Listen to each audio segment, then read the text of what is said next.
متحد د تاشکند کنفرانس ته ویلي نړۍ د افغانستان کې د ثبات لپاره پانګونه وکړي. امیر خان متقي چې نن یې د افغانستان په اړه د تاشکند کنفرانس په دې ورځ د غونډې ته خبرې کولې وویل نړۍ د په افغانستان کې د بې ثباتۍ پر ځای د ثبات د راوستو لپاره پانګونه وکړي. د افغانستان د امنیت او اقتصادي ودې په نوم په تاشکند کې د جوړ شوي کنفرانس په وروستۍ ورځ د طالبانو د بهرنیو چارو وزارت سرپرست امیر خان متقي له نړیوالې ټولنې سره د ښو اړیکو جوړېدو غوښتنه وکړه.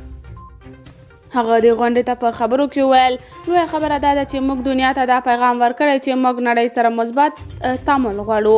موږ غواړو چې افغانستان بیا د جګړې ډګر نشي او افغانستان د سولې ډګر شي، د ثبات ډګر شي، د اقتصاد ډګر شي او د منطقې ته د اتصال ډګر شي.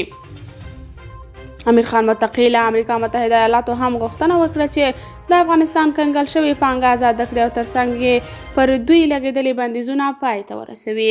قدرمنو لیدونکو، تاسو د دې موضوع په هکله څه نظر لرئ؟ نظریات مو راسره په کمنټ کې شریک، ویډیو لایک او چینل هم درسره سبسکرایب کړئ.